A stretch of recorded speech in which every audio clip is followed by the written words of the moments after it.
68 orang ya. Kayaknya masih banyak yang belum bergabung. Tapi sekira tidak masalah, kita bisa lanjut karena waktu kita sudah lebih dari waktu yang kita tetapkan. Dan baik, sebelum kita memulai, mari kita mohon bimbingan Roh Kudus. Kita berdoa. Terpujilah Dikau ya Allah Bapa, Allah yang penuh kasih di dalam Yesus Kristus Tuhan kami. Kami bersyukur kepadamu karena sore hari ini kami boleh mengalami anugerah Tuhan dengan kekuatan dan kesehatan yang kami rasakan. Terlebih juga Tuhan, dalam kondisi pandemi ini kami terus menikmati kehidupan dalam lindungan Tuhan, sehingga kami boleh kuat, sehat. Sekalipun kami sadar ada banyak sahabat-sahabat kami yang mengalami pergumulan sakit penyakit, dalam duka cita, tapi kami percaya Tuhan selalu memberikan kekuatan, penghiburan, dan pengharapan bagi kami, bahwa kami ini adalah anak-anak Tuhan yang Tuhan telah tebus dan menikmati kehidupan di dunia ini.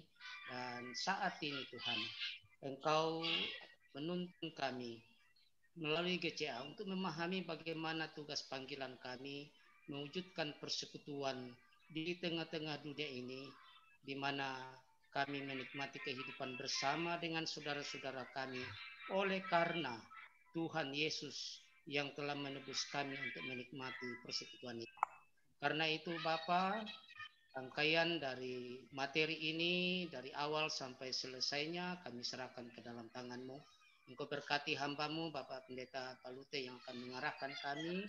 Engkau memberkati seluruh pembimbing, seluruh peserta, dan semua boleh berjalan dengan baik. Saudara-saudara kami yang belum sempat bergabung, Tuhan berkati, biarlah nantinya mereka boleh bersama dengan kami. Terima kasih Tuhan. Ini doa kami, ini permohonan kami, ampuni kami persembahkan di dalam Yesus Tuhan kami. Amin. Oke, baik. Kita akan masuk dalam bersekutu, dan karena itu saya persilakan Bapak Pendeta Palute untuk membimbing kita dalam materi ini. Silakan. Baik, terima kasih Pak Pendeta Bernardus, Pak Pendeta dari Pontianak, sudah mengantarkan kita dalam doa. Dan Ibu Bapak yang terkasih dalam Tuhan, kita bertemu kembali di GCA ini. Salam GCA dan selamat hari Minggu. Tidak terasa kita sudah menyelesaikan 4 disiplin dasar, paling tidak disiplin rohani. Dan ini yang sudah kita lewati. Kita mungkin masih ingat pelajaran kita yang pertama dulu, waktu teduh. Waktu teduh adalah, kalau kita ingat kemarin itu, sesuatu yang sifatnya radikal. Kalau itu bisa kita lakukan, kita perjuangkan, maka disiplin rohani lainnya kita bisa dengan mudah melakukannya. Bisa bersekutu, bersaksi, berdoa, dan juga menghidupi, membaca, bahkan sampai khatam dengan firman. Kita tahu kemarin apa itu doa, hak istimewa. Ini kita sudah pelajari, dan juga bersaksi bagaimana menjangkau sesama. Ada 6 gaya bersaksi yang paling penting kemarin kita pelajari itu. Kemudian firman, hubungan vertikal kita dengan Tuhan, dan sekarang bersekutu. Nah, kira-kira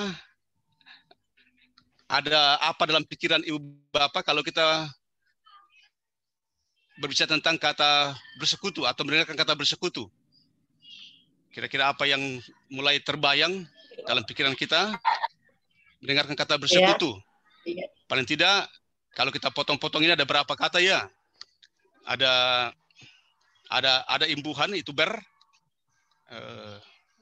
Kemudian ada kata se, artinya apa itu ya? Satu. Nah, sekarang yang terakhir apa itu? Kutu. Oke, itu hanya canda-candaan saja. Kita akan melihat, waduh, tidak mau bergeser lagi nih. Geser lagi.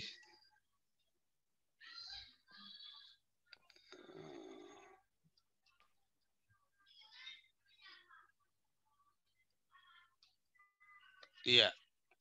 Nah, sekarang kita akan melihat apa itu bersekutu. Ini kita satu gambar ini atau satu cerita Daniel Defoe dalam satu kisahnya. Kalau kita ingat kisah ini, seorang yang sedang berlayar, ini memasukkan mengembara dan menaklukkan laut, dan suatu hari sedang berlayar, dan di tengah-tengah ia berlayar, dia mendapat terpaan badai. Ada badai yang tiba-tiba menerpa, lalu kemudian ia dilemparkan ke sebuah hutan, lalu terdampar di sebuah hutan. Nah, seorang ini cukup senang belajar. Satu hal yang selamat dari badai itu adalah bisa dikatakan satu peti. Di situ ada semua buku-buku yang dipelajari, buku-buku penting sebagai seorang pengembara. Nah, di hutan dia terdampar lama, lalu dia belajar. Waktu sendiri cukup penting untuk belajar, dan karena kemauan begitu besar, ia bisa menguasai banyak ilmu, menguasai banyak pengetahuan di tengah hutan dalam kesendirian. Juga dalam hal ia menyembah kepada Tuhan. Tapi kemudian terasa ada yang kurang, ada yang hilang. Karena hanya semacam penyembahan pribadi kepada Tuhan dan tidak bisa menikmati satu persekutuan yang lebih luas. Dan ternyata bersekutu bukan hanya secara personal, menikmatinya dengan Tuhan, tapi juga bersekutu itu adalah sesuatu yang indah bila dinikmati secara bersama-sama. Dan karena itulah kita akan belajar tentang apa itu bersekutu, paling tidak 3 hal seperti yang kita pelajari waktu-waktu yang lalu. Apa bersekutu, mengapa bersekutu, dan bagaimana. Ini apa, mengapa, dan bagaimana bersekutu. Pertama, apa itu bersekutu? Kita melihat ini ayat yang cukup sudah sangat akrab dengan kita. Saya bacakan. Yesus menjawab, katanya, ini kata Yesus, aku berkata kepadamu, sesungguhnya, ini penekanan sesungguhnya, jika seorang tidak dilahirkan kembali, ia tidak dapat melihat kerajaan Allah. Ini juga yang pernah membingungkan si Nikodemus ya.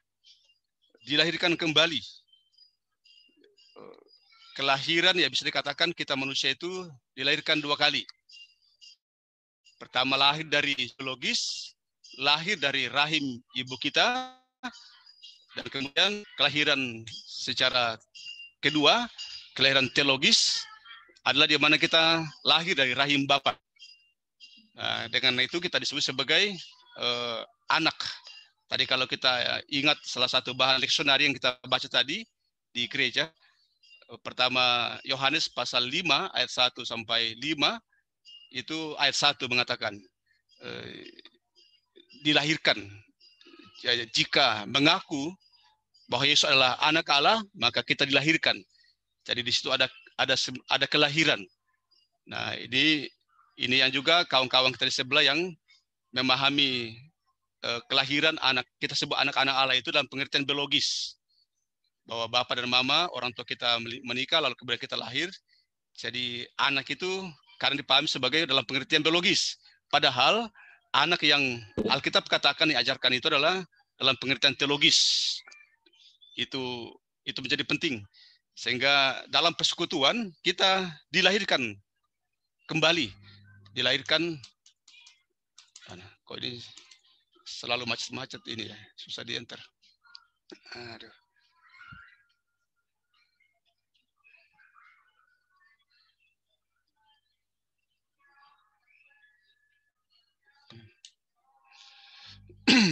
Nah, ini masih lanjutan dari ayat yang tadi kita baca. Tapi semua orang yang menerimanya diberinya kuasa supaya menjadi anak-anak Allah. Tadi kemarin kita lihat itu anak Allah hak istimewa, itu mereka yang percaya dalam namanya, orang-orang yang diperanakan bukan dari darah atau dari daging, bukan pula secara jasmani oleh keinginan seorang laki-laki, melainkan dari Allah. Itu menjadi jelas tentang kelahiran kita secara teologis dalam satu persekutuan dengan Tuhan. Nah, dilahirkan kembali ke dalam keluarga Allah. Jadi lahir secara biologis, kita dilahirkan dalam satu keluarga kita, dan itu sangat beragam. Ada masing-masing orang punya keluarga, dan ketika kita dilahirkan kembali dalam iman kepada Yesus Kristus, kita dilimpungkan dalam satu persekutuan, satu gereja, dan kita menjadi satu keluarga Allah. Sehingga sudah sering kita dengarkan kata saudara-saudara dalam Yesus Kristus. Artinya dalam Yesus Kristus kita sudah menjadi seibu, sebapa, kakak, dan adik. Itu menjadi penting. Kita menjadi anggota keluarga manusia melalui kelahiran yang pertama atau kelahiran biologis, lalu kita menjadi anggota keluarga Tuhan melalui kelahiran kedua. Nah, kelahiran kita di dunia bersifat sementara. Nah, ini yang kata-kata kuncinya ini. Kelahiran kita di dunia sementara, bersifat sementara, dan kelahiran rohani ini yang akan berlanjut kekekalan. Tadi sebelum kita lanjut, kita mulai berbincang-bincang setelah Opa Boas menyanyikan lagu Ada Nama, dan ini kembali meyakinkan bahwa sebagai keluarga Allah, kehidupan kita berlanjut. Sehingga bentuk-bentuk persekutuan kita di dunia ini dalam ibadah, di gereja, atau di rumah, persekutuan kita alami itu adalah persekutuan yang nantinya akan berlanjut. Itu berlanjut ke dalam sebuah keluarga rohani nanti dalam kekekalan. Jadi ini menjadi penting. Jadi lah sitambu masyarakat aku udah surga. Oh, soalnya aku magi pesan jong kelas 10 Jawa teh. Itu penting karena ada keluarga rohani yang akan berlanjut dalam kekekalan. Saya punya laptop selalu bermasalah ya, susah di-enter.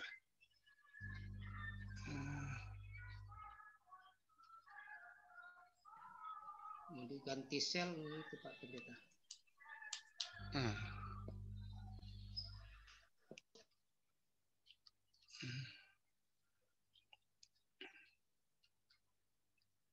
Ya, mungkin karena laptopnya panas ya, dari jam 2 tadi katekisasi lanjut, jadi mungkin panas. Nah, pada saat kita dilahirkan kembali ke dalam keluarga Tuhan, kita mendapatkan hadiah ulang tahun. Nah, itu ulang tahunnya itu menjadi keluarga Allah. Kalau kita baca Roma 8:29, juga Galatia, hak istimewa kita dalam keluarga. Dan juga kita lihat ada kedekatan hubungan dalam keluarga. Bahkan ada warisan keluarga. Itu menjadi penting. Ini kita bisa baca nanti sesungguhnya bahwa kelahiran baru itu dalam Tuhan, sesungguhnya kita mendapatkan banyak sekali. Ada keluarga baru, ada hak istimewa, ada warisan yang kita dapatkan, warisan surgawi.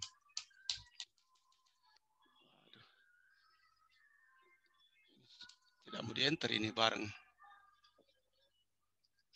Satu slide, kendala di-enter.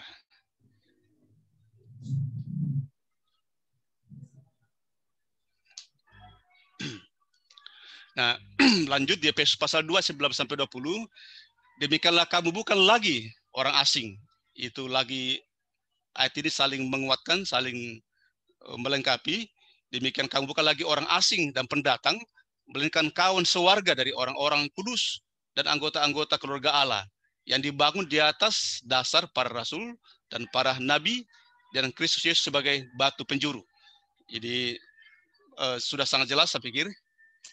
Kita lanjut, dan di pertama Korintus 12 ayat 13 dikatakan dalam satu roh, ini menjadi penting, dalam satu roh kita semua, baik orang Yahudi maupun orang Yunani, baik budak maupun orang-orang merdeka, telah dibaptis menjadi satu tubuh, dan kita semua diberi minum dari satu roh. Ada kesatuan. Ini kelahiran baru ini menembus batas-batas suku, bangsa, dan budaya. Itu sangat luar biasa. Dengan demikian, kalau kita lihat bersekutu adalah ini berhubungan sebagai sesama anggota keluarga Tuhan. Nah, itu tadi melintasi batas-batas suku, bangsa, dan budaya. Yunani, Yahudi, budak, dan semua-semua. Dalam Kristus kita telah menjadi satu anggota keluarga Allah. Nah, ketika kita beriman Saya kira ini menjadi kata kunci. Ini kata-kata yang sangat indah. Ketika kita beriman di dalam Kristus, Tuhan menjadi Bapa kita menjadi anak-anaknya. Karena itu Yesus sendiri mengajarkan kalau kita berdoa Bapa kami, ada relasi yang intim, relasi yang dekat. Orang-orang percaya lainnya menjadi saudara-saudara dengan kita. Dan gereja menjadi keluarga rohani kita, keluarga Tuhan, termasuk semua orang percaya dari masa lalu, masa kini, dan masa yang akan datang. Wah, ini dahsyat sekali yang ditulis oleh Rick Warren ini. Ini yang mengingatkan kita kesatuan imamat orang percaya di masa lalu, masa kini, dan masa akan datang. Sungguh-sungguh kelahiran baru itu dalam Kristus itu, keluarga rohani ini keluarga yang berkelanjutan. Nah, bisa kita bayangkan ini betapa kuatnya keluarga rohani ini dibandingkan keluarga-keluarga lain yang kita bisa lakukan. Karena komunitas-komunitas di mana kita berada itu bisa bubar. Bisa bubar pada waktu tertentu sesuai dengan kondisinya. Tapi keluarga rohani itu dikatakan sesuatu yang eskatologis, sudah terjadi sekarang dan akan berlangsung di masa yang akan datang. Mengapa bersekutu? Ini penting. Tadi apa bersekutu sudah kita lihat. Dan mengapa bersekutu? Nah, Ibu Bapak yang terkasih dalam Tuhan, dalam Kisah Rasul pasal 2 ayat 42 sampai 47, kita ingin membedah. Kita ingin membedah satu persekutuan yang dikatakan sangat ideal kalau kita baca di Alkitab. Satu persekutuan coba mula-mula yang Tuhan sendiri katakan disukai Allah dan manusia. Nah, di sini ada berapa warna-warna. Paling tidak di sini ada 4 warna yang semua nanti itu akan memberi makna. Ada makna dari warna-warna ini nanti yang memperlihatkan mengapa itu bersekutu. Mengapa kita memperjuangkan persekutuan itu, karena ada hal yang sangat penting, ada manfaat yang sangat penting yang sangat kita butuhkan dalam kehidupan ini. Jadi kalau kita baca, mereka semua bertekun dalam pengajaran rasul-rasul dan dalam persekutuan. Dan mereka selalu berkumpul. Jadi silakan disimak kata-katanya, ada kata-kata kunci nanti, makna mengapa bersekutu, untuk memecahkan roti dan berdoa. Maka ketakutanlah mereka semua. Sedang rasul-rasul itu mengadakan banyak mujizat dan tanda.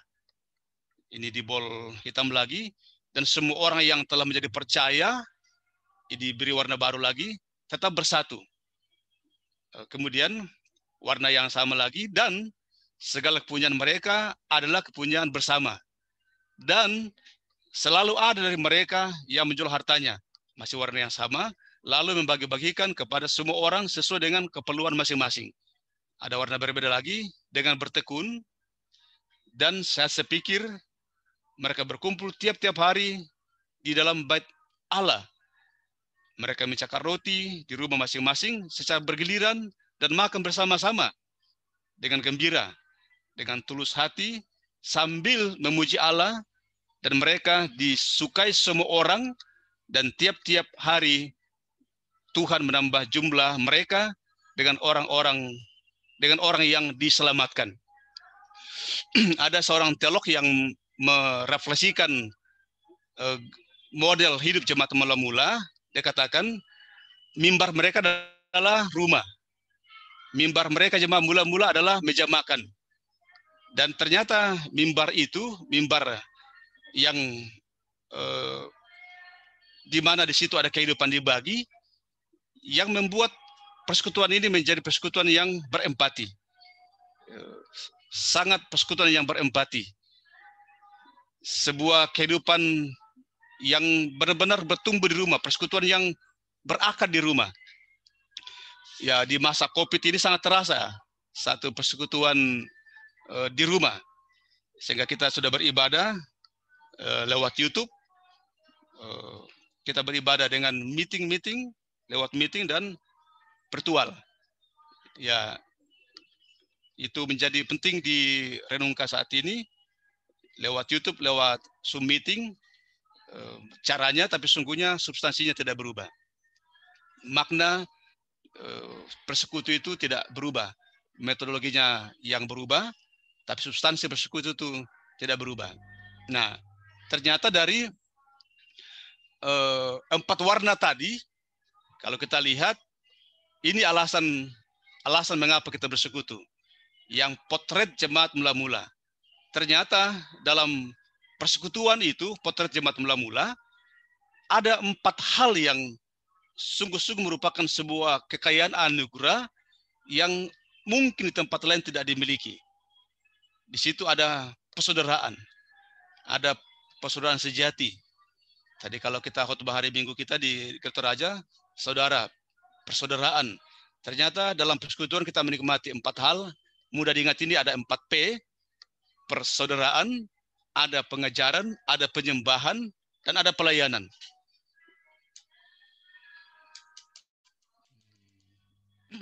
Hang lagi nih.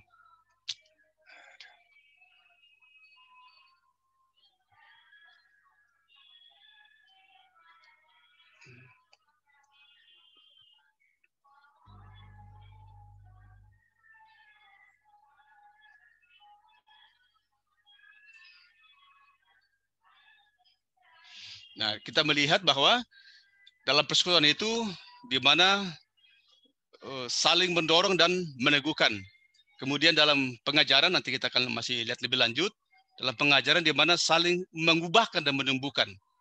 Dan kemudian dalam penyembahan, jemaat mula-mula, persekutuan kita itu, di mana kita sama-sama mengarahkan hati pada kemuliaan Tuhan. Itu satu prinsip yang terbangun dalam penyembahan. Semua sama-sama menyembah, mengarahkan hatinya kepada Tuhan. Kemudian dalam pelayanan, terjadi sebuah pemenuhan kebutuhan dan juga menjadi sebuah alat kesaksian. Dan karena itulah jemaat mula-mula ini dikatakan jemaat yang disukai Allah dan disukai manusia, dan karenanya Tuhan menambahkan jumlahnya setiap hari. Nah, ini diulang lagi, kita sudah melihat tadi, ada warna-warna itu, makna persekutuan, jemaat mula-mula menjadi teladan. Dalamnya ada persekutuan, di mana berkumpul, kemudian ada kesatuan, segala punyaan mereka adalah kepunyaan bersama, saling berbagi, berempati, jauh dari sifatnya egosentrisme, dengan senang hati berkumpul, memecahkan roti, menyembah Allah bersama-sama, dibangun dalam kegibaran dan ketulusan. Ini sungguh-sungguh potret yang baik dihidupkan kembali zaman sekarang. Nah, kita melihat di persaudaraan, mengapa bersekutu. Dalam persaudaraan itu, kalau kita bersekutu, maka nilai di sana adalah, goal yang mau dicapai adalah di mana kita saling mendorong dan menguatkan. Jadi saling memotivasi, memberi semangat, supaya terjadi sesuatu persekutuan yang benar-benar berdampak. Di Ibrani 10 dikatakan, dan marilah kita saling memperhatikan, supaya kita saling mendorong dalam kasih, dalam pekerjaan baik. Dan janganlah kita menjauhkan diri pertemuan ibadah, seperti dibiasakan oleh beberapa orang, tapi marilah kita saling menasihati, dan semakin giat melakukannya menjelang hari Tuhan. Ada berapa kata saling di situ.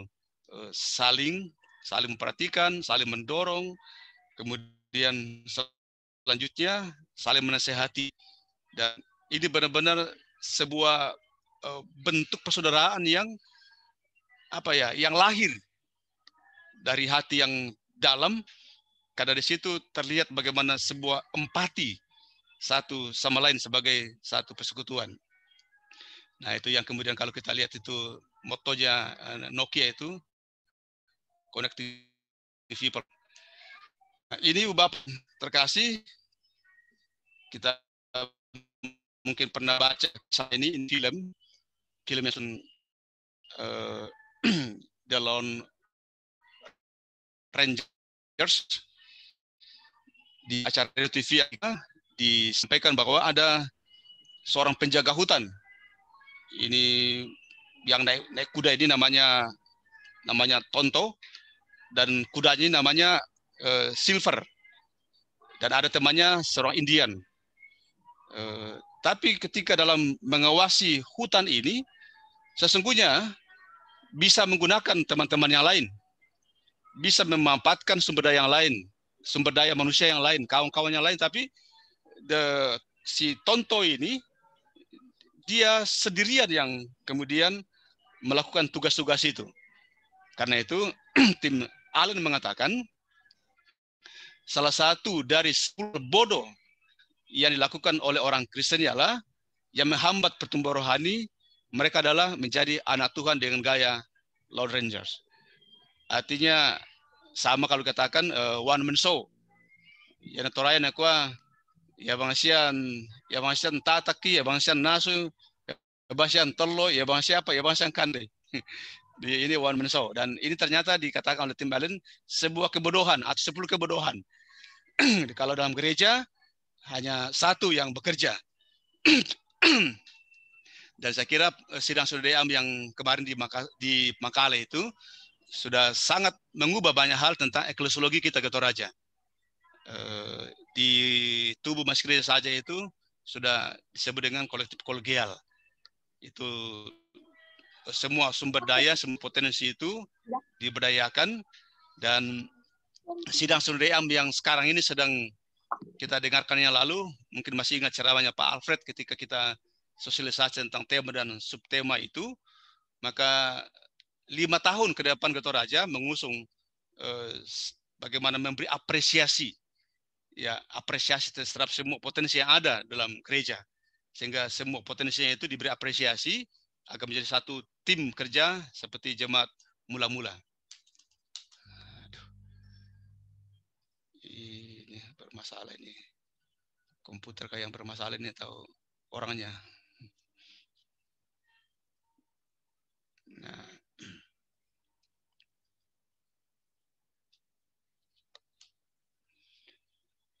Nah ini kemudian kita ulang lagi. Di situ lihat itu jemaat mula-mula semua bertekun dalam pengajaran. Itu kita tidak usah baca. Tadi kita sudah lihat dari segi pengajaran.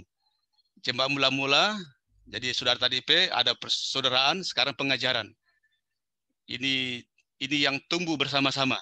Efesus pasal 4 ayat 16 sampai 11 sampai 16 dikatakan, dan ialah yang berikan baik rasul-rasul maupun nabi-nabi, baik pemberita-berita Injil maupun gembala-gembala, dan selanjutnya itu menjadi penting. Bahwa dalam satu persekutuan, soal pengajaran ini menjadi sangat penting. Karena itu khotbah-khotbah kita, memang hal-hal pengajaran sangat penting diajarkan di sana. Itu mesti seimbang soal pengajaran, karena pengajaran dari firman Tuhan itu ternyata mengubahkan dan menumbuhkan. Kita mungkin masih ingat kemarin ayat hafalan kita yang pertama itu firman. Ada manfaat firman itu, kalau kita ingat kembali itu mengajar, menentangkan kesalahan, dan selanjutnya memperbaiki kelakuan, dan pengajaran menjadi penting. Karena itu akan mengubahkan kita, akan terjadi sebuah perubahan. Sehingga orang-orang yang tekun dalam pengajaran firman Tuhan akan mengalami sebuah perubahan. Dan yang diharapkan adalah perubahan budi. Hendaklah mengalami sebuah perubahan budi. Bukan body ya. Banyak orang yang berubah itu justru bodinya, bukan budi yang berubah. Nah, mengapa bersekutu? Karena memang kita ingin melalui sebuah pertumbuhan. Ada pertumbuhan yang berkembang dan sehat. Sehingga kita sungguhnya membutuhkan pembimbing. Yang tadi Mas Gereja ada pembimbing, di OIG kita membutuhkan pembimbing, kemudian rekan pertumbuhan. Nah, sesungguhnya kalau kita bisa menghidupi kelompok-kelompok ini, kelompok OGC ini, bisa berlanjut nantinya. Walaupun tadi Om Joni mengatakan, wah, ada warti kelompok, tapi bisa berlanjut. Jadi ada pembimbing, ada yang dibimbing, dan selanjutnya supaya menjadi satu komunitas. Ada bimbingan. Sehingga terus bertumbuh dan bertumbuh satu komunitas yang sama-sama mengubahkan dan diubahkan karena pengajaran itu. Nah, jemaat mulai melihat dimunculkan ayat ini karena ayat yang menjadi ayat kunci, ada penyembahan. Jadi sudah jelas tadi ada persaudaraan, ada pengajaran, sekarang ada penyembahan. Jemaat mula-mula menjadi potret yang ideal dalam satu persekutuan. Jauh sebelumnya itu dalam kitab Tawarik, pasal 16 ayat 9 dikatakan, berilah keperatuan kemuliaan namanya, bawalah persembahan dan masuklah menghadap dia, sujudlah menyembah kepada Tuhan dengan berhiaskan kekudusan. Jadi salah satu hal yang sangat penting dalam penyembahan adalah bagaimana menyadari bahwa kita sedang berhadapan dengan Sang Yang Maha Kudus. Yang Tuhan yang Maha Kudus itu kita tahu ada jarak, baik jarak kuantitas dan jarak kualitas. Dia agung, dia maha suci, dia mulia, dan karenanya kita menghadap dengan pribadi yang sungguh-sungguh agung itu. Sehingga dengan sikap menyembah itu menjadi penting kita hidupkan dalam setiap kita menyembah kepada Tuhan. Ini ilustrasi yang menarik.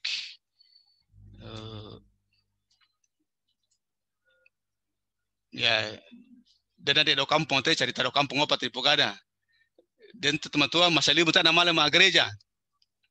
Nah, rampa tu pandita sola penatuang kunjungi. Saya ke Banua sampai di rumah sementara manasukan debai. Jodapo manasukan debai. Ini menyala seperti ini. Anggaplah di pangkung babi ini. Pendeta dan penatua kemudian mengeluarkan satu apinya. Satu persatu dikeluarkan, kami teman-teman, ala itu kayu lemai, mata dah kok. Gitu. Ternyata dalam persekutuan kita, kalau ada kita yang menjauh dari persekutuan, maka itu bisa mati.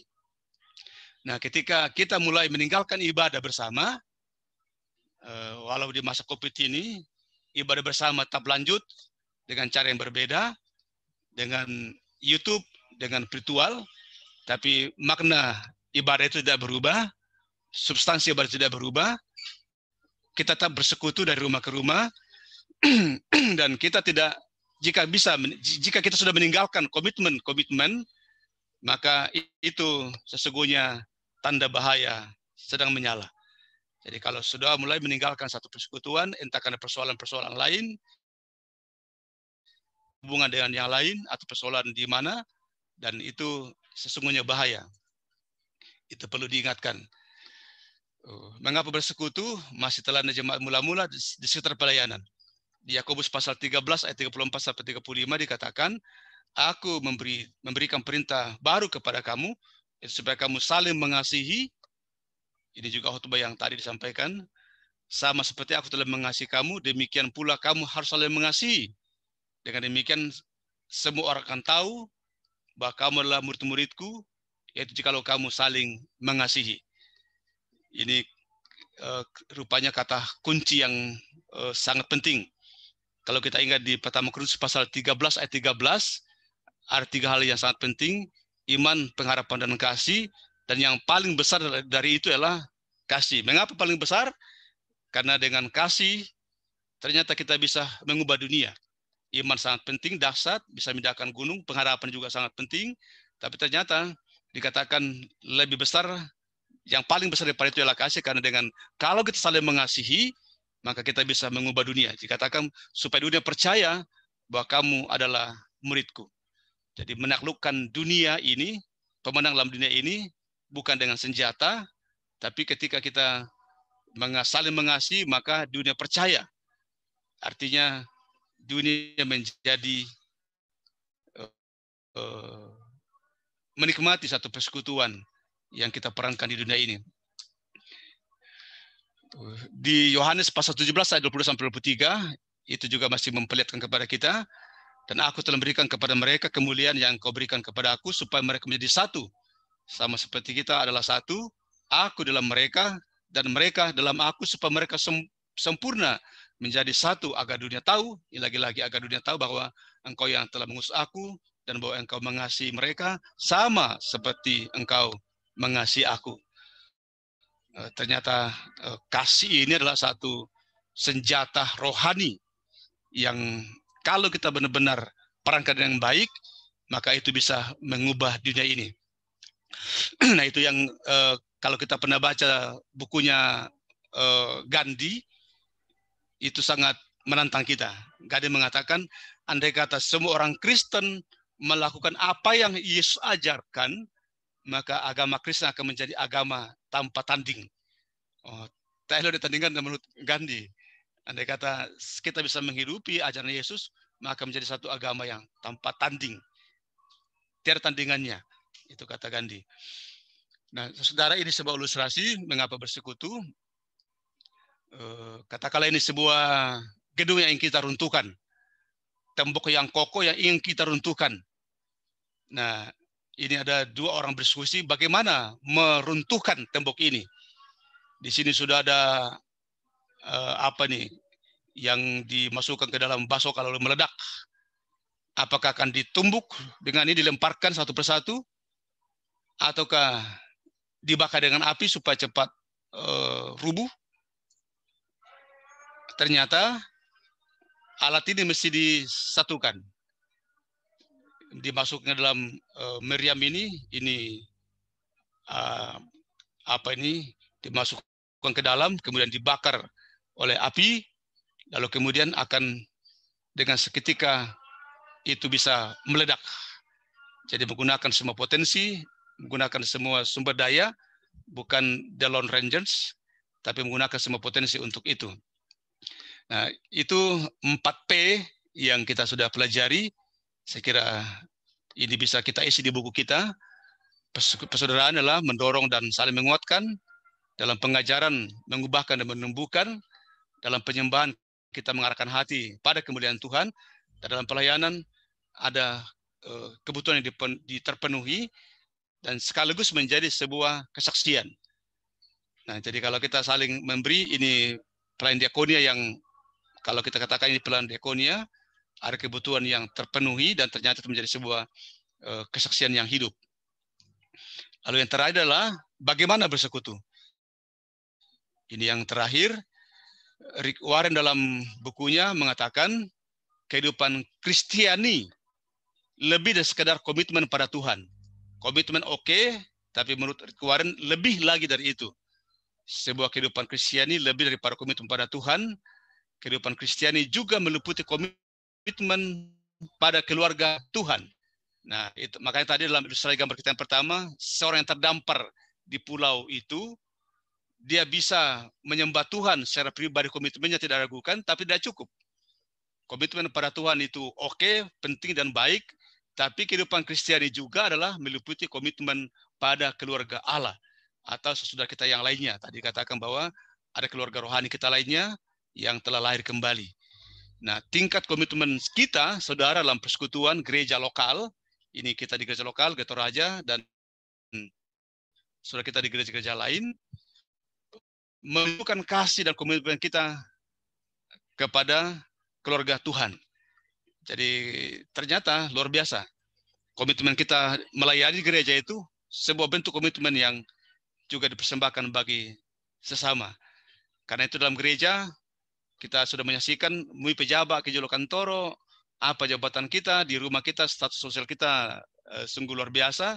Tapi ketika kita di gereja, banyak sekali bapak-bapak dan ibu-ibu yang di luar punya jabatan yang mungkin dilayani, tapi ketika di gereja itu sepertinya hilang. Semua melayani. Dan itu sangat luar biasa kita rasakan. Keluarga Allah di situ yang saling melayani. Dan Yesus sudah memberikan teladan yang baik. Aku datang bukan untuk dilayani, tapi untuk melayani. Nah, saudara, ini sedikit ilustrasi penggambaran pada tingkat komitmen. Nah, ternyata di tingkat komitmen ini menarik kita analisa. Mungkin kita sebagai mas gereja ini salah satu yang perlu kita analisa nanti. Bahwa ternyata dalam bersekutu masih ada tingkat komitmen yang seperti ini. Ada yang cukup banyak yang masih datang lihat-lihat. Alam minggu rampo, mangkato, tak ada purai, malu melakukan setengah. Jadi lihat-lihat saja. Oh, di sini ya begini. Oh, begini yang di tongkonan. Oh, begini di jematin. Oh, begini di. Oh, jadi dia datang itu satu komitmen yang baru lihat-lihat. Ya untuk biasa sanabang gereja di Malete. Memang hanya untuk lihat-lihat. Komitmennya lihat-lihat. Dan itu mungkin banyak kalau kita melihat di gambar ini. Cukup banyak kalau dalam lingkarannya. Ada yang tingkat komitmen sudah mulai meningkat. Datang dan rutin. Tapi masih cukup banyak ini. Yang penting datang hari Minggu, tidak terlambat jam 9 tank sudah datang, atau datang lebih awal, sesudah itu jam 10 lewat 30 menit atau berapa, pulang. Itulah yang dianggap kewajibannya. Komitmennya tidak ragukan, datang tepat waktu, pulang tepat waktu. Itu mungkin ada di gereja seperti itu. Tingkat komitmen itu, datang. Ibaratnya datang absen. Oh, sudah di absen namanya. Mungkin sedikit yang sudah tingkat komitmen tumbuh. Sudah bertumbuh. Sudah dia mulai merasakan apa yang saya bisa berkontribusikan bagi gereja ini. Saya punya potensi, apa yang saya bisa lakukan. Sudah mulai berkontribusi. Sudah mulai tertarik. Memberi sesuatu tanpa diminta. Itu sudah bertumbuh. Ya, sudah berakar di sana. Sudah bertumbuh, sudah berkontribusi. Dan ini mungkin tidak banyak. Ini mungkin tidak banyak. Ini perlu dicari lagi. Dan dalam lingkaran kecil baru sedikit yang melayani. Itu kalau kita lihat di tingkat-tingkat komitmen ini. Dan semoga gereja ini memutar bahwa banyak orang yang nanti melayani. Kalau perlu semua sudah tingkat melayani. Seperti jemaah mula-mula tadi itu. Semua yang apa yang dimiliki potensinya, maka itu semua berharga. Ada yang terlibat di sekitar membangun persekutuan, ada di sekitar pengajaran, ada yang bagaimana mengajak orang untuk bisa menyembah dan dalam pelayanan. Benar-benar satu komunitas yang tumbuh berjalan bersama-sama. Ini menjadi penting. Karena itu di Joshua Haris mengatakan itu, jangan hanya kencan mingguan. Itu hanya ada orang yang mingguan datang. Dan ini sayang sekali karena di masa COVID, ya artinya kita malah berbulan baru bertahun. Dulu sebelum COVID sayang sekali, ada banyak gereja yang dibangun bermiliaran, tapi hanya pintunya terbuka sekali seminggu. Nah, itu menjadi sebuah pergumulan kita ke depan. Jangan hanya kencan mingguan dengan cinta keluar dengan memperdalam komitmen Anda kepadanya. Jadi komitmen itu kita bangun nanti sehingga komitmen melayani itu entah kita ibadah di gereja, entah ibadah di rumah, tapi komitmen melayani itu sesuatu yang sudah menjadi milik kita. Kita sudah mencapai level komitmen melayani, bukan untuk dilayani. Sebenarnya mana dilayani Bang Arki, basu si penonton sepak bola atau lebih muda apa salah, dan selanjutnya kemungkinan kalau masuk main bola minta tendang bola pisan na tapu 90 menit aduh tendang bola pisan. Nah, ini untuk membangun komitmen ini kita butuhkan. Jadi di gereja sesungguhnya ini nilai-nilai yang mestinya tumbuh di gereja, di persekutuan kita, saling jujur dan terbuka, saling percaya dan memegang rahasia. Ini sudah sering diucapkan, disampaikan. Tata gereja juga demikian, saling memperhatikan dan mendorong. Ini sudah sangat terasa di UIW yang ada. Di ulang tahun, yang sakit sudah saling mengucapkan setiap pagi, selamat ulang tahun, ada yang sakit, di-share, dan selebihnya, saran-saran ini sudah terasa kita lihat ini. Saling memperhatikan, saling mendorong, dan selanjutnya, saling rendah hati, mengampuni, bayata, iya pada itu kurang-kurang, itu rendah hati, soalnya mengampuni, nah kuah mi saya lakukan kabur aku tuh tak kurang puni kok. Ini mungkin yang masih perlu diperjuangkan. Kuantitas dan kualitas waktu bersama. Ini di masa-masa COVID ini sangat terasa ini, tapi kita bisa menikmati dengan cara yang lain. Untuk menikmati kuantitas kualitas bersama dalam satu persekutuan. Nah, ini John R. Westott mengatakan Roh Kudus dan disiplin persekutuan. Ternyata peran Roh Kudus sangat penting dalam bersekutu. Dikatakan gereja lah tubuh Kristus. Ini kita ingat, setiap orang Kristen merupakan salah satu. Ini kita dalam ini salah satu anggota tubuh. Sedangkan Kristus menjadi kepala yang mengendalikan setiap kegiatan yang dilakukan oleh tubuh. Tubuh boleh berekspresi, dengan segala potensinya, dengan segala kemampuannya, tapi semua potensi itu mesti dikendalikan oleh Sang Kepala, yaitu Kristus Yesus. Setiap bagian tidak mempunyai tugas yang sama, masing-masing punya tanggung jawab berbeda, karena memang Tuhan berikan kita karunia yang sangat beragam, tetapi ini penting, masing-masing diperlukan untuk melengkapi kegunaan dan kesehatan tubuh itu. Oh, luar biasa nih kata J.R. Stott itu. Lebih dari itu, seluruh tubuh dijiwai oleh satu kehidupan yang sempurna, yaitu Roh Kudus. Roh Kudus itulah yang membuat tubuh itu satu adanya. Ini kalau kita baca doa Tuhan Yesus di Yohanes 17 itu sangat terasa itu. Menjadi satu adanya. Di GMK itu kami memakai motonya itu Omnes Unum Sin. Nah, ini ayat hafalan kita di bersekutu diambil dari Ibrani pasal 10 ayat 12 sampai 25. Itu menjadi ayat hafalan kita. Kita akan baca bersama-sama. Sesudah itu kita masuk dalam kelompok kecil. Seperti yang sudah kita lakukan, kita baca judulnya, kemudian alamatnya, isinya, dan kembali alamatnya. Kita mulai judulnya bersekutu. Ibrani pasal 10 ayat 24 sampai 25. Dan marilah kita saling memperhatikan supaya kita saling mendorong pekerjaan baik. Jangan kita menjauhkan diri pertemuan-pertemuan ibadah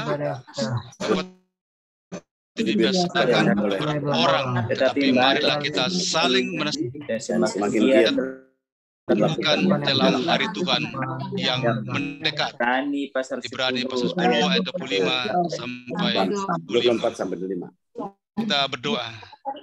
Terima kasih ya Tuhan, Engkau telah berbicara kepada kami tentang apa, mengapa, dan bagaimana bersekutu. Ternyata satu persekutuan sebuah anugerah terindah dalam kehidupan kami, di mana kami dilahirkan dalam satu keluarga Allah. Dan dalam satu keluarga Allah itu, kami diminta untuk saling memperhatikan, menghidupkan sebuah empati, sebagaimana empati Tuhan kepada kami dalam Tuhan Yesus. Kiranya itu kami kobarkan dalam kehidupan kami dimanapun kami berada. Kami akan memasuki kelompok kecil untuk lebih memperdalam. Kami percaya Tuhan terus menuntun kami sehingga pemahaman dan pemahaman makin memperlengkapi kami untuk menikmati satu persekutuan sebagai keluarga Allah atau sebagai keluarga rohani. Dalam nama Tuhan Yesus Sang Kepala Gereja, kami mengucap syukur. Amin. Terima kasih. Amin. Silakan Pak Pendeta untuk melanjutkan dan mungkin kita masuk ke kelompok kecil. Ya, baik, terima kasih Bapak Pendeta Paulus Polute, sungguh luar biasa sudah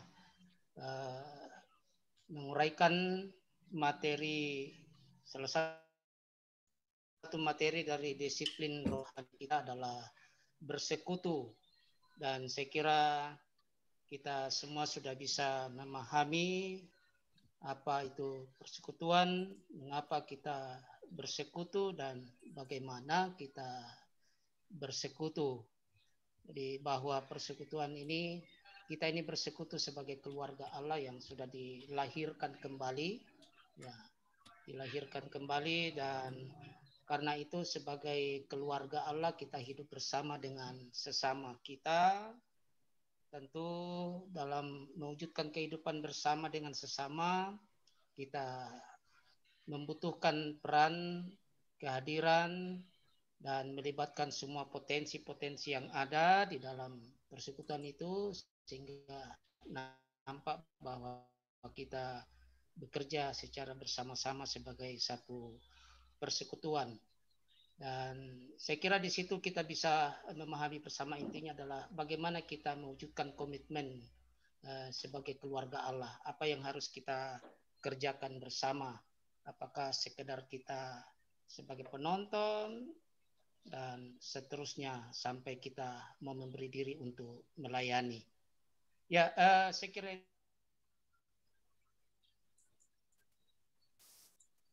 akan masuk lebih jauh memahami dalam kelompok kecil, sekali lagi mari kita memberikan aplaus kepada Bapak Pendeta Palute yang sudah membimbing kita dalam materi ini. Terima kasih Pak Pendeta.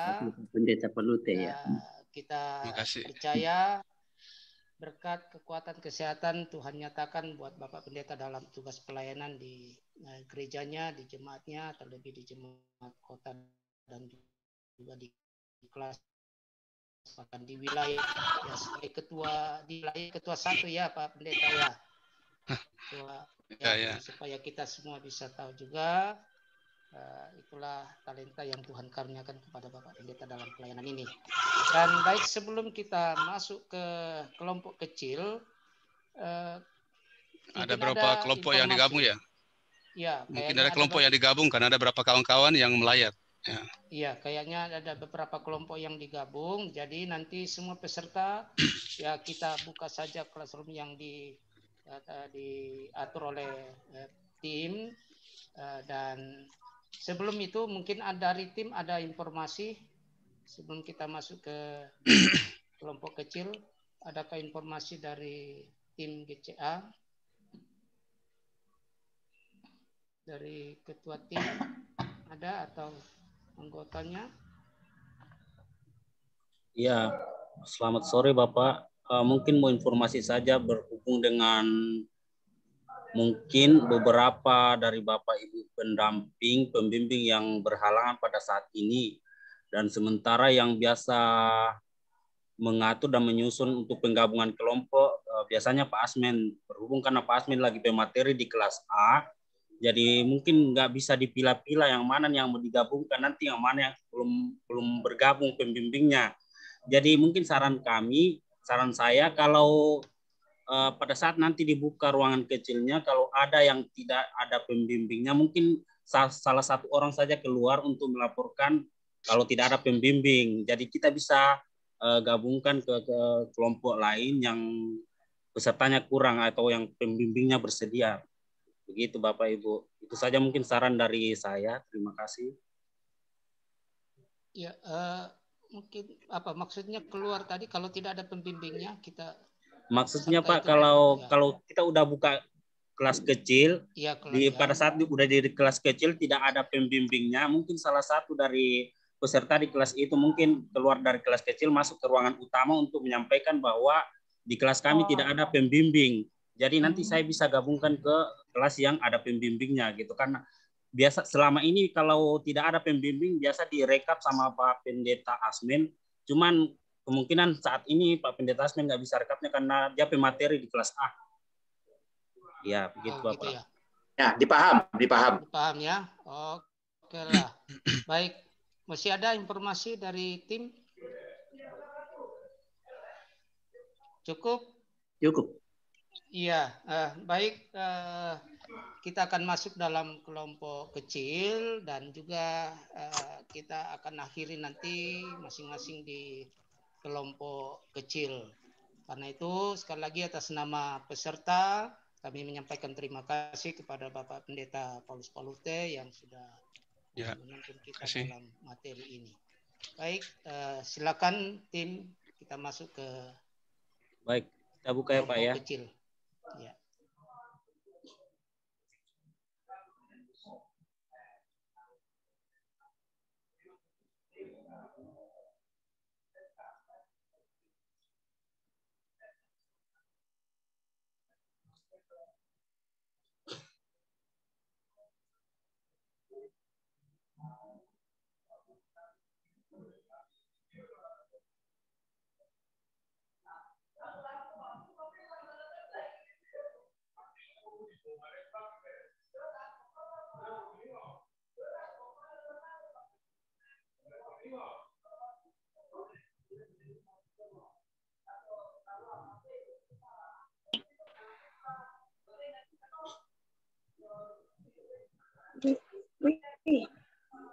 Sebelumnya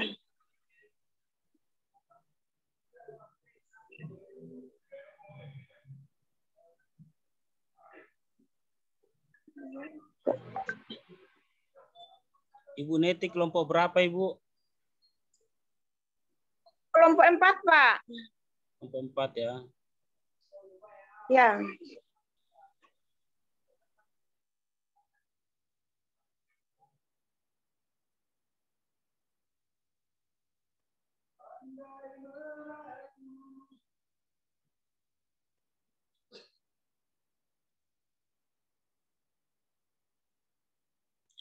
Selamat sore Pak Melewanto, kelompok berapa Bapak? Kami kelompok 6. Tadi saya salah keluar. Kami cuma berdua. Cuma berdua di kelompok 6 ya Pak? Ya, karena Pak Edi lagi berduka, Pak Pendeta Hardi lagi melayat. Oh iya. Coba kita gabung ke kelompok 7 aja Pak ya. Ya, biasanya sih kami dengan kelompok 19 atau berapa ya, kalau nggak salah. Sudah pernah digabung ya Pak? Iya, sudah 2 kali. Ke kelompok berapa sebelumnya Pak? Maaf. Kalau tidak salah 19 apa berapa ya? Yang kelompoknya Pak Patiung yang dari Sidoarjo itu. Oh iya, di kelompok 19 ada 5 orang. Jadi saya gabung kelompok 6, saya gabung ke 19 ya Pak ya? Iya, boleh.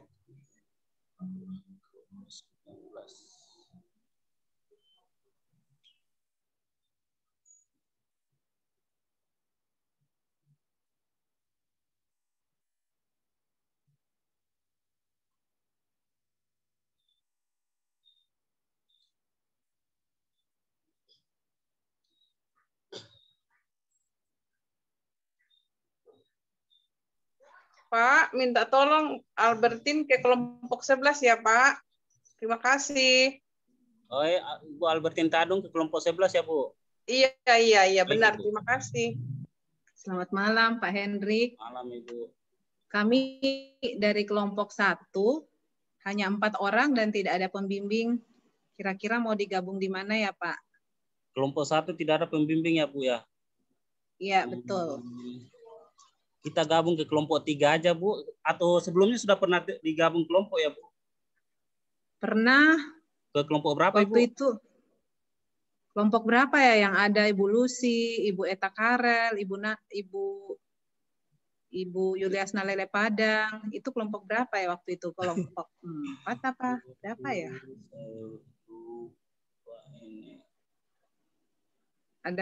Ada Bu Eta Karel, Bu Lucy Bura. Karel, Bu Lucy Bura. Iya.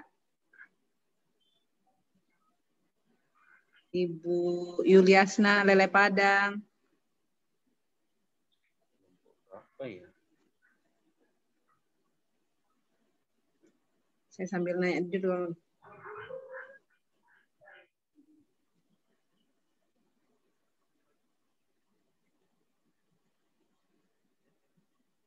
Ini kelompok 3 ada Ibu Pendeta Ani Marlin.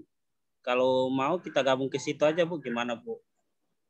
Iya, siapa aja anggotanya di situ? Saya pasti ingat deh kalau 1 atau 2 disebut. Di kelompok 3 Ibu Ani Marlin, Christine N. Palamba, Eta Natalia, Leli dengan Eva. Oh, ya, kelompok 3 kayaknya memang dulu. Iya, betul. Jadi kelompok 1 kelompok 3, sama Pak. kelompok 1 saya gabung ke kelompok 3 ya, Bu ya. Termasuk Ibu ya. Ya, siap, Pak. Ibu. Ya, makasih. Kelompok 3.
aku sudah punya cucu 2. Dia suamiku jago kalau ngurusin itu apa keluarganya. Mana yang kuliah dibiayain, ini itu, minta apa dikasih. Sering dibohongi loh suamiku itu. Padahal keluarganya suamiku itu orang berada semua, bukan orang yang nggak punya.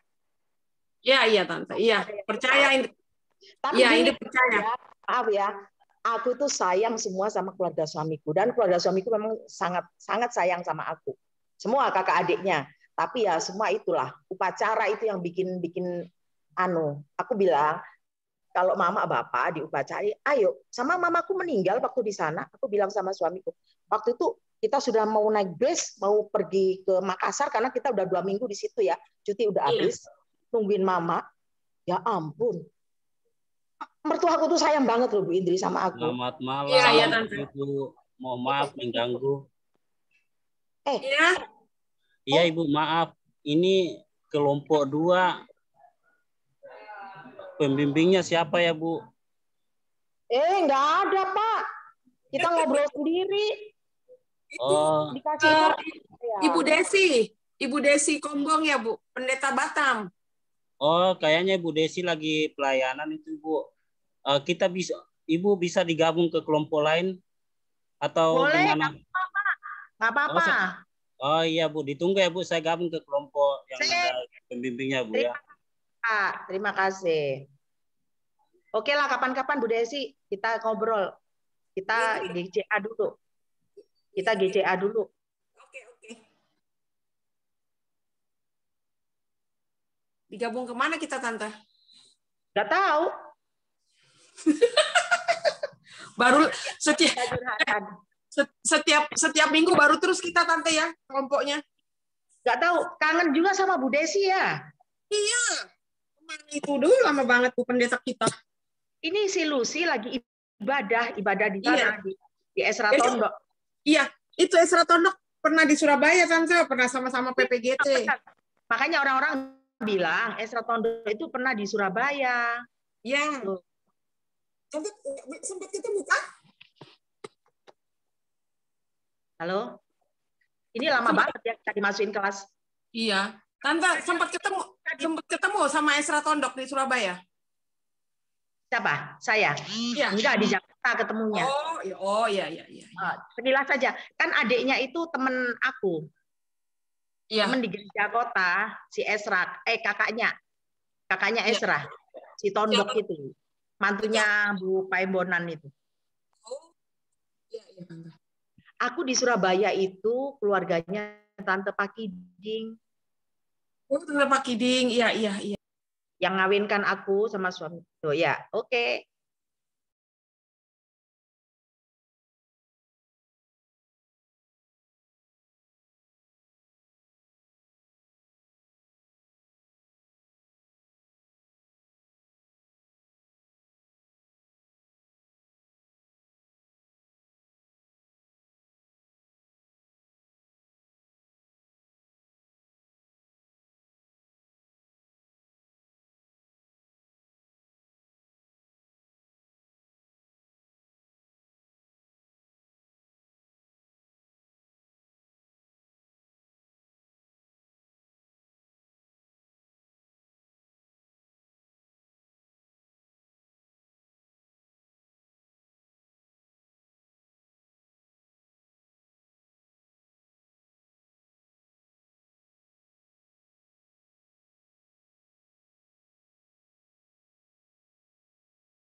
Iya. Besar ya.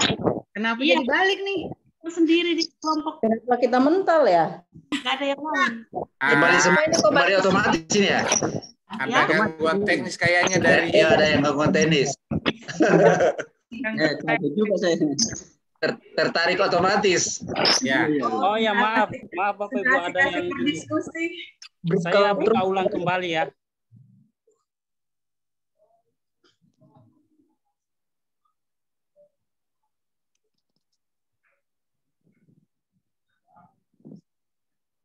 Tolong dimasukkan ke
Halo, kok bisa kembali ke kelas besar ya?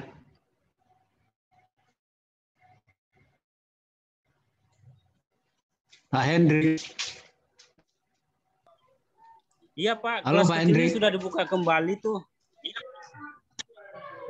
Iya, saya sudah bergabung di kelas kecil, tapi kok tiba-tiba ini kembali ke kelas besar ini? Iya, tadi ada kesalahan pencet Pak, jadi saya buka kembali ruangan kecilnya. Udah kembali sih Pak, cuman ini Bapak masih di ruangan kelas besar, tapi namanya nggak ada. Oh, Pak Markus. Ya, Bapak mungkin keluar dulu baru masuk lagi. Minta tolong. Kemana? Ke kelas besar? Iya, keluar dulu dari Zoom, baru masuk kembali Pak, karena nama Bapak sudah nggak ada di kelas besar, padahal orangnya ada, videonya ada. Oh bisa ya? Cuma saya yang padahal kita sudah mulai diskusi tadi di minta maaf, kelas Pak. kecil itu. Ya. Atau ada yang di layar Bapak yang klik join? Nggak ada. Coba tabe Pak, keluar komi dulu dari Zoom, baru masuk ulang. Iya.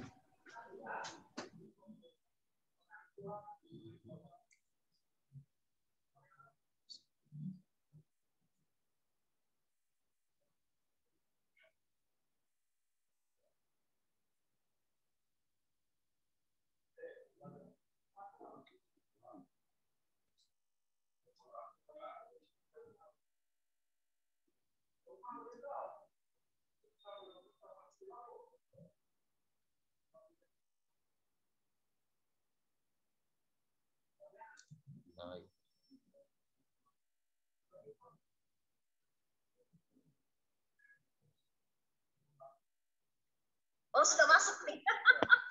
Kenapa terlempar kemana Pak? Tahu tadi mau bicara ternyata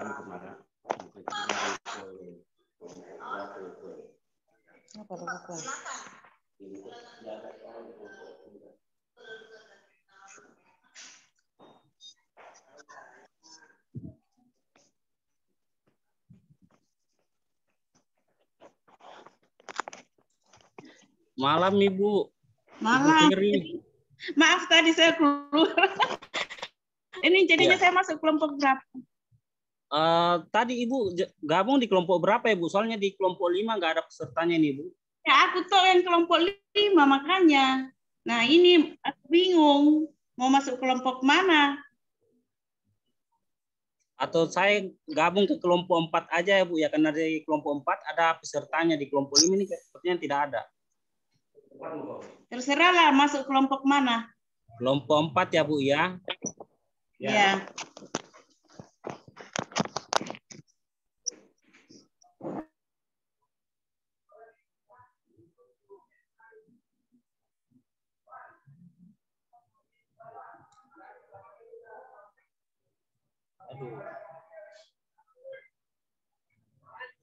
Halo.